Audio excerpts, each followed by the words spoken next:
మహిమపరిచే స్టేజ్కి మనం రావాలని ఉదయకాలం దేవుడు కోరుతుంటాడు. ఎక్కడి నుంచి రావాలా? పాలు తాగాల, బలమైన ఆహారం తినాలా, పరిపూర్ణత చెందాలా.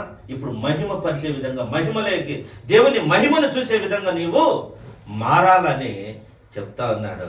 చివరిది ఆ రక్షణలో మనం ఆ స్థితికి వచ్చిన తర్వాత మళ్ళా ఇంకా రక్షణలో ఏమంటున్నాడంటే మనం ఫలించాలి. రక్షణలో ఏం చేయాలా? మహిమను చూసి ఫలించాలా. యోహాను సువార్త 15-16 వచనంలో ఆ మాట ఉన్నది. యోహాను సువార్త ఆయన పిలిచాడు. ఎందుకు పిలిచాడు? తెస్సలోనికీయులకు రాసిన పత్రికలో మహిమ పొందవలని ఆయన మా సువార్త వలన మమ్మను పిలిచిన దేవుడు. మనం ఏం చేయాలంటే ఫలించాలి. రక్షించబడిన వారు ఎట్లుండాలా?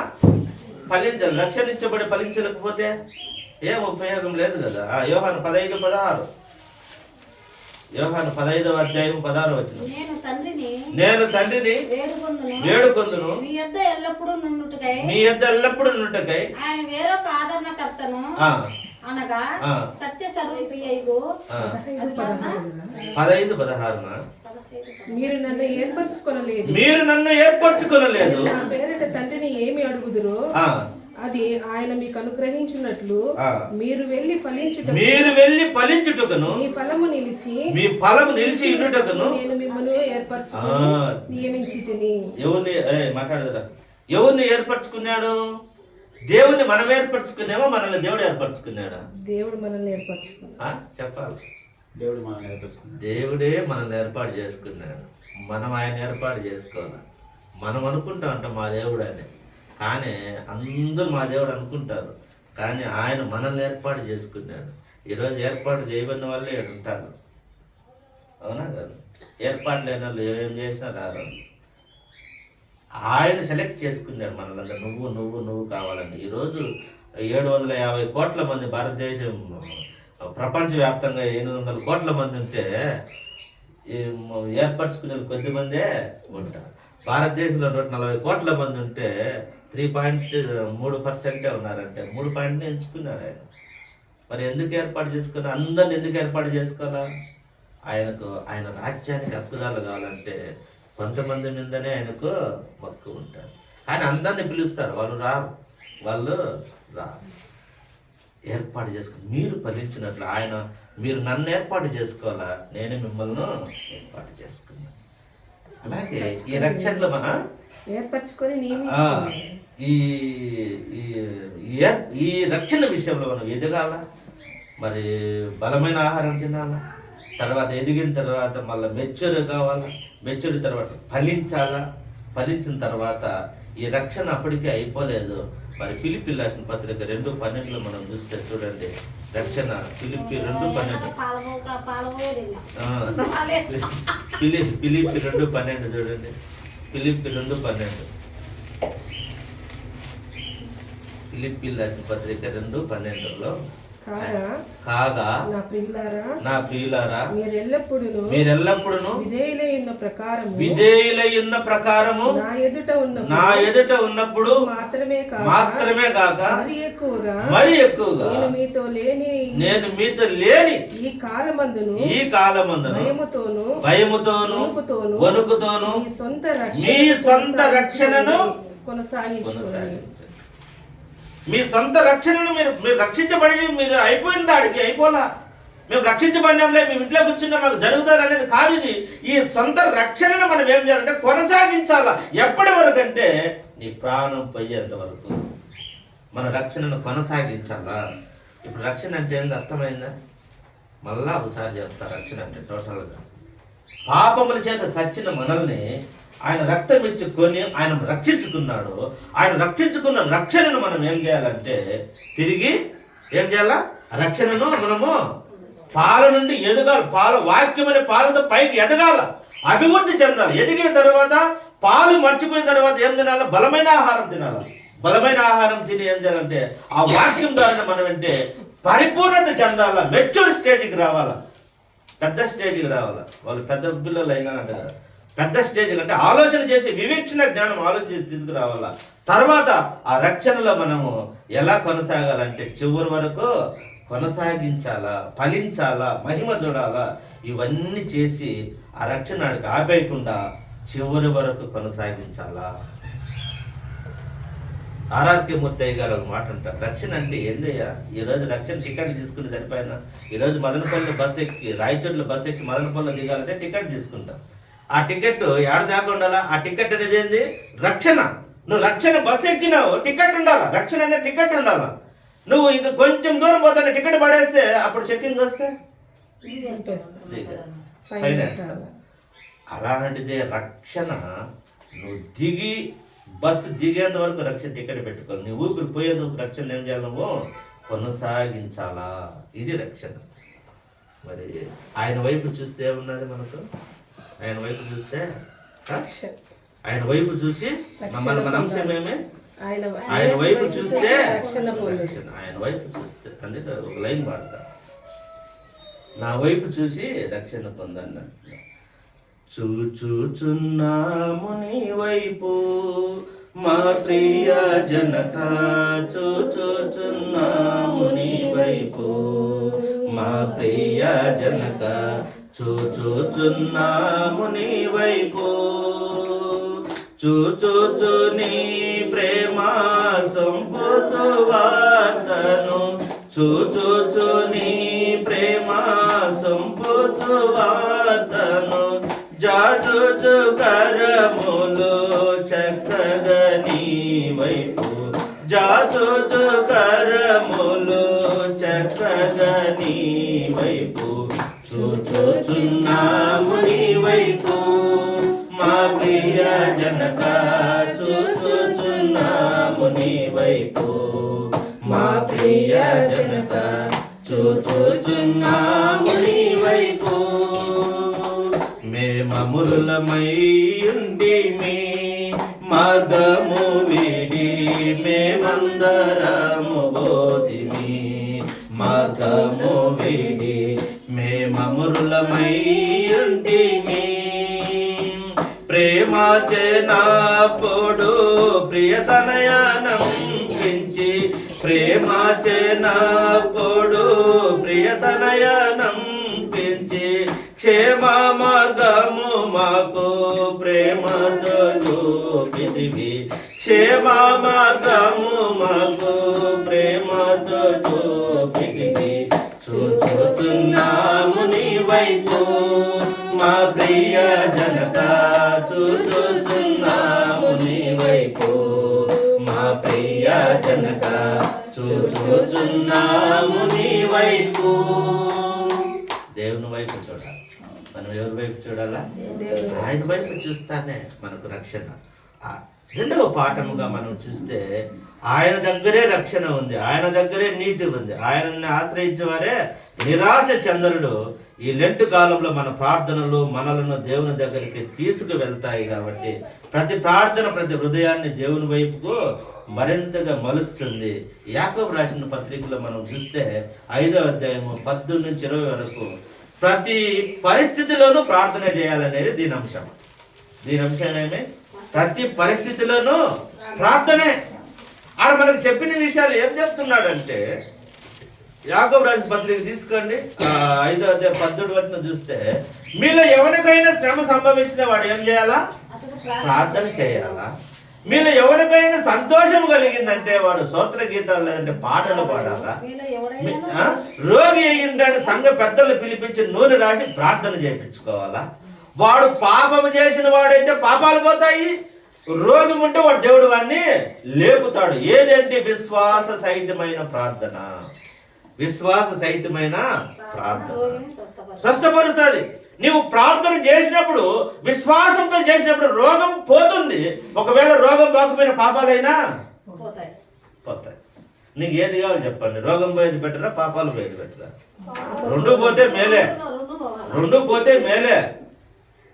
అంతకంటే పాపాలు పోవడమే బెటర్. మనకు పాపాలు పోవడమే బెటర్. ఎందుకంటే పాపిగా పరలోకం పోలేం, కానీ రోగితో ఉన్నా కూడా రోగాలతో ఉన్నా కూడా చచ్చిపోతే పరలోకం పోతాం. అందుకంటే వాడు పాపము చేసిన వాడైతే పాపాలు పోతాయి, రోగి అయితే దేవుడు వాడిని లేపును అంటాడు, స్వస్థపరచును. ఈ దినాన్ని మనము దేవుడికి రెండు సాధ్యమే. ఎందుకు ఒకటే కావాలని కోరుకోవద్దు, మీరు రెండు కావాలనే కోరుకోవాలి. ఎందుకంటే నా శరీరము బాగుండాలా, నా పాపాలు పోవాలి దేవాన్ని మనం కోరుకోవాలి. లేదులే దేవా నాకు వద్దులే అన్నట్టే అడగాల్సిన పనిలే. ఆయనకు అన్నిటికీ సమర్థుడు. ఆయన అన్నీ ఇచ్చేవాడు, ఏది కొదవ పెట్టేవాడు కాదు. నువ్వు 1000 అడిగితే 1000 ఇస్తాడు, 100 అడిగితే 100 ఇస్తాడు, 1 అడిగితే 1 ఇస్తాడు. ఆయన ఏది లేదన్నాడు. కాకపోతే ఒక కండిషన్ ఉంటుంది, ఏమంటే నీకు అక్కర ఉంటే ఇస్తాడు, అక్కర్లేనట్టు. ఆయన యేసుక్రీస్తు ప్రభుల వారు అంటే ప్రతి కోరికను తీర్చడు ఆయన. నువ్వు గొంతమ్మ కోరికలు అన్ని కోరుకుంటే అవన్నీ తీర్చడు ఆయన. నీ అక్కర్లేదు అది తీరుస్తాడు, నీకు ఏది అవసరం అది తీరుస్తాడు. నీ అక్కర్లు తీర్చే దేవుడు కానీ కోరికలు తీర్చే దేవుడు కాదు. ఈ మాట కోరికలకు అక్కడికి చాలా తేడా ఉన్నది. మనం అనుకుంటాం రెండు ఒకటే కదా అని. కోరికలు అనేది నాకు హెలికాప్టర్ కావాలనుకుంటా, అవుతుందా? దేవా నాకు 2 వీలర్ నీ పరిచయకు తక్కువగానంటే వెంటనే 2 వీలర్ ఇస్తాడు. అది కోరిక, ఇది అక్కల అనగా నాకు ఈరోజు పప్పన్నం పెట్టి స్వామి అనేది ఆకలి, అక్కరది. మటన్ బిర్యానీ అంటే బాగుండు స్వామి అనేది కోరిక. అవునా కదా? అవునా కదా? కోరికలు వేరే, అక్కర్లు వేరే. నీ ప్రతి అక్కర దేవుడు తీరుస్తాడు, కానీ నీ ప్రతి కోరిక తీర్చడు. కొన్ని తీర్చచ్చు, కానీ ఆయన నీకు అది అవసరం అయితే. కాబట్టి దేవుని ప్రియ సంగమా, ఈ విషయాలు మనం జ్ఞాపకం పెట్టుకోవాలి. అందుకోసం అంటుండో ఆడ ఒక మాట, మంచి మాట ఉన్నది. ప్రార్థనే మన ప్రార్థన, ప్రతి పరిస్థితిలో ప్రార్థన చేయాలనే దీని అంశంలో ఏం చెప్తున్నానంటే సంఘ ప్రార్థన యొక్క శక్తి ఉంది. మీరు ఎవరికైనా బాగలేకపోతే నేను ఒకటే చేసుకోనుకోదు, సంఘ పెద్దలను పిలిపించాలి, పాస్టర్ని పిలిపించాలి, నూనె రాసి ప్రార్థన చేయాలి. ఎందుకు లేని అనుకోకూడదు. ఈ నా మాట ఉన్నది, మీరు పిలిపించండి అంటున్నాను. సంఘ పెద్దలంటే ఆ కాలంలో పాస్టర్నే పెద్దలు అనేవారు. సంఘ పెద్దలు పిలిపించి ఆయన వచ్చి నూనె రాసి ప్రార్థన చేస్తే పాపాలైనా పోతాయి, రోగమైనా పోతాదని ప్రార్థన శక్తి. సంఘం యొక్క ప్రార్థన, పాస్టరు సంఘం అంతా కూడుకొని ఇంట్లో ప్రార్థన పెడితే ఆ శక్తి వేరే. కొంతమంది ఎందుకులే అనుకుంటారు, కానీ చాలా అవసరం అది సంఘ ప్రార్థన. సంఘ పెద్దలు వచ్చి ప్రార్థన చేయాలి ఇంట్లో. ఆ మాట చెప్తుంది. ఏలియా మన వంటి వాడైన ప్రార్థన, దాని కూడా చివరిలో ఉన్నా చూడండి. ఏలియా మన వంటి వాడే ప్రార్థన చేసి 3.5 సంవత్సరం వర్షం వల్ల. మనలాంటి మానవుడే, కోపం ఉన్నది, ఆకలి ఉన్నది, అన్నీ ఉన్నాయి. ఆయన 3 సంవత్సరాలు వర్షం పడకూడదంటే 3.5 సంవత్సరం వర్షం వల్ల మళ్ళా ప్రార్థన చేసే వర్షము పడింది. ఈరోజు మనం కూడా అటువంటి వాళ్ళం. మనమేం తక్కువ వారం కాదు దేవా, మేము కూడా ప్రార్థన చేస్తామని ప్రార్థనలో ఉండాలి. అలాగే ఆ 19వ వచనంలో, ఆ 19-20 వచనాలు చాలా ఇంపార్టెంట్, బాగా చదువుకోండి. 19-20 ఏమున్నా చూడండి. 19 నా సహోదరులారా, మీలో ఎవడైనాను సత్యము నుండి తొలగిపోతే మరి ఒకడు అతనిని ఒకడు సత్యాన్ని మళ్ళీపోతామని మనం ఏం చేయాలా? మళ్ళించాలి. సత్యాన్ని తొలగిపోతూ ఉంటాడు, ప్రార్థన చేస్తా ఉంటాడు, సంఘానికి వస్తూ ఉంటాడు. పోయా నేను 2 రోజులు వచ్చినా కూడా నాకు ఏం జరగలేదు, వాడు వెళ్ళిపోతేవని సత్య చెప్పి తీసుకురావాలి, మళ్ళించాలి. సత్యం వైపు వాడు సత్యంలో ఉంటాడు, అప్పుడు మళ్ళీ మళ్ళీపోతాడు, మళ్ళీ వాడిని పట్టుకురావాలి. మనం చెప్పాలా, సోటి సహోదరులంగా మనం చెప్పాలి. 20 వచనం చూడండి. పాపిని వాని తప్పు మార్గం నుండి మళ్ళించువాడు మరణం నుండి ఒక ఆత్మను రక్షించి ఈ మాట బాగా గుర్తుపెట్టుకున్నాం. ఒక్క పాపిని మనం మరలిస్తే తప్పు మార్గం నుండి అనేక పాపాల నుండి మనము రక్షించబడతాం. అనేక పాపాల నుండి రక్షిస్తాం. ఎట్లా అనేక పాపాలు? ఒకడు దొంగ ఉంటాడు, ఒక ఇంట్లో దొంగతనం చేసినప్పుడే వానికి పట్టుకొని దొంగతనం చేయడం తప్పు నాయనా, దేవుడు శిక్షిస్తాడు, నరకానికి పోతావు, పరలోకం బావు, దేవుడు మన కోసం ప్రాణం పెట్టాడని మంచి మాటలు చెప్పి ఆపేస్తే ఆ ఒక ఇంటితోనే దొంగతనము ఆగిపోతాడు. వాడిని వదిలిపెట్టేసాడు, ఇంకా 20 ఏళ్ళు దొంగతనం చేస్తాడు, 20 కుటుంబాలు బజార్లు పడతాయి. అంతే కదా? అంతే కదా? ఒకడు హత్య చేసేవాడు ఉంటాడు, అంటే దారి దోపిడే కొంతమందిని చంపి దోచుకుంటూ ఉంటాడు. వానికి మొదటి హత్య చేసినప్పుడే వాడిని కనుక్కొని ఇది చేయడం తప్పు, నువ్వు ఇది చేయకూడదు, దేవుడు ఒకటి సొత్తు ఆశించకూడదు, అవి చేయకూడదు, దేవుడు నీకోసం నా కోసం ప్రాణం పెట్టాడని వాడు చర్చికి నడిపిస్తే ఇంక ఎంతో మందిని సంపాదించింది. మనం ఏం చేసిన వాళ్ళమైతే మా మాట చదువు 20 వచ్చినాము ఆపుతాము. నేను మాట నా అనేక పాపముల నుండి ఎన్ని వాడిని ఒక వ్యభిచారిని మారిస్తే అనేక పాపాలను మార్చినట్లు, ఒక దొంగను మార్చి అనేక పాపాలను మార్చినట్లు, కప్పివేసినట్లు, అంటే చేయకుండా మనము ఆపినట్టు. అలాగే ఒక హంతకుని మనం మారిస్తే మనము వాళ్ళని ఆపినట్టు. ఈరోజు ఇవి మనం తెలుసుకోవాలి. అందుకోసమనే పాపం నుండి తప్పు మార్గంలో ఒకడు వెళ్ళిపోతా ఉంటే వాడిని పట్టుకొచ్చి మంచి మార్గంలో పెడితే అనేక పాపాలను మనం కప్పివేస్తాం, అపరాధాలు చేయకుండా జరగకుండా చేస్తాం. అప్పుడు 40 మందిని చంపినవాడు గోపాల్ అనేవాడు, సుబ్రహ్మణ్యం అనేవాడు ఎవడో, నేను డిగ్రీ చదివేటప్పుడు ఆడవాళ్ళందరూ నిద్రపోతా అంటే రాడ్లతో కొట్టి చంపేస్తాడు. 97 ఆ మధ్యలో, 99 ఆ మధ్యలో, 1999 ఆ మధ్యలో పెద్ద కేసు అది. 40 మందిని చంపినాడు. వాడు దొరకలా, లాస్ట్లో దొరికినారు, మళ్ళీ ఎన్కౌంటర్ చేసేసి. అంటే చూడండి, అప్పుడే వాడిని పట్టుకుని ఉంటే కదా ఇంకా మిగతాని చచ్చిపోకుండా ఆపేవాళ్ళం కదా. ఈరోజు కూడా పాపం చేసే వాళ్ళను మనకు తెలిసినప్పుడు తప్పు మార్గంలో ఉండే మన నీతి మార్గం పక్కకి వెళ్ళిపోతుంటే వాళ్ళని పట్టుకొని సన్మార్గంలో నడిపించే బాధ్యత ఎవరిది? మనదే. అటు చేయడం వల్ల అనేక పాపాలను మనం ఏం చేస్తాము? ఆపిన వాళ్ళము అవుతాము. కాబట్టి ప్రతి పరిస్థితిలో ప్రార్థన ఈ అంశం. ఇంకా మూడోది మార్కు సువార్తలో ఇది చూడండి ఎలా ఉందో. మార్కు సువార్తలో ఏముందంటే 9:15-29 వరకు ఏముందంటే, విశ్వాసం యొక్క ప్రార్థన నాకు అపనమ్మకం ఉండకుండా సహాయం చెయ్యి అంటున్నాడు. నాకు అపనమ్మకం ఉండకుండా సహాయం చెయ్యి అయ్యా, నాకు అపనమ్మకం నాకు తీసేయటాడు. ఒక తండ్రి కుమారునికి దయ్యం పట్టింది. ఒక తండ్రి వచ్చి అడుక్కుంటాడు, వేస్తాను అయ్యా. ఫస్ట్ ఎవరి దగ్గరికి పోయినాడు? దయ్యం పట్టింది శిష్యుల దగ్గరికి పోయినాడు. వాళ్ళు శిష్యుల దగ్గరికి పోతే వాళ్ళు ఏమన్నారు? మార్కు సువార్త 9:17-29 వరకు మనం చూస్తే, ఫస్ట్ అడిగిపోతే ఏమన్నారు ఆయన? ఎవరికి ఏం రావద్దు పోయా, వాళ్ళ చేత కాల. ఎవరి చేత కాల? శిష్యుల చేత కానప్పుడు ఆయన వాళ్ళని గద్దించినాడు. ఏమి చెడ్డతరం వాళ్ళు, అల్ప విశ్వాసాలు, ఎంతకాలం ఏమి నేను మీతో ఉండేది? ఎన్ని రోజులు మీతో ఉంటా నేను?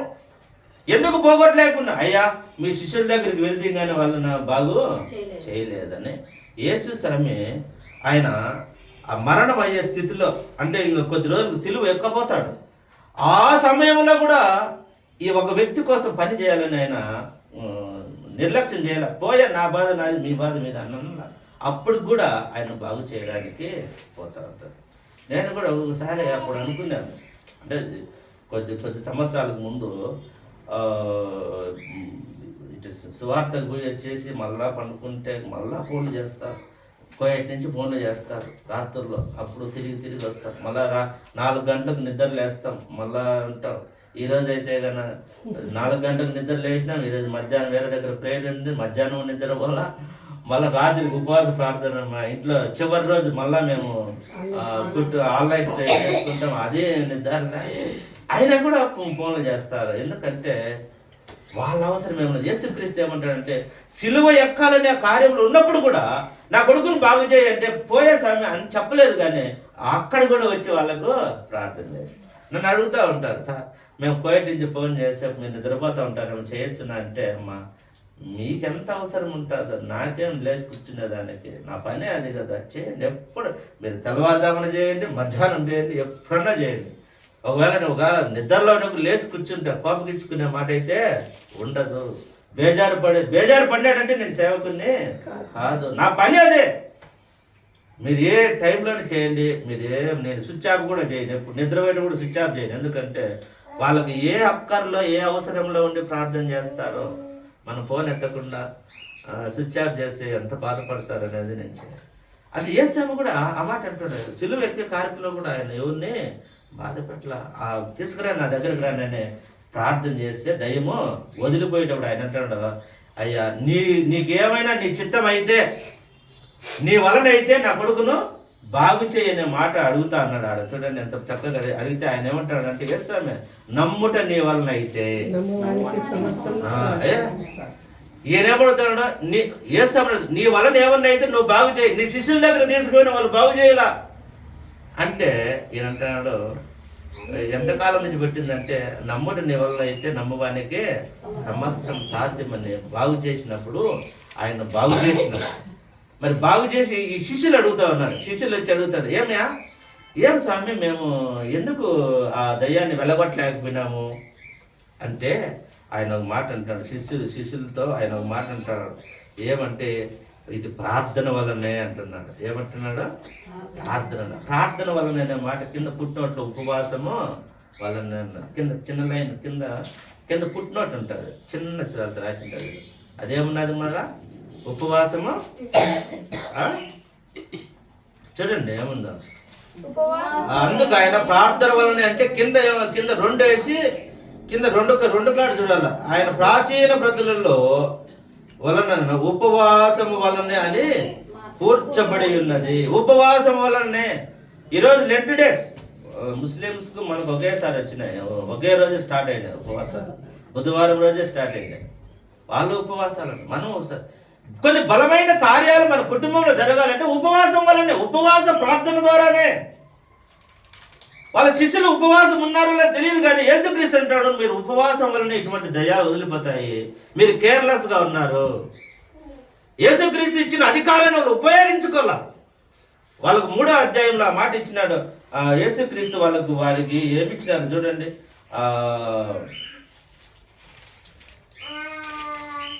వాళ్ళకు మార్కు సువార్త 3:14-15 వచనంలో వాళ్ళకు దయ్యాల మీద అధికారం ఇచ్చినాడు. ఈ రోజు ఎందుకు దయ్యం పోలా ఆడ?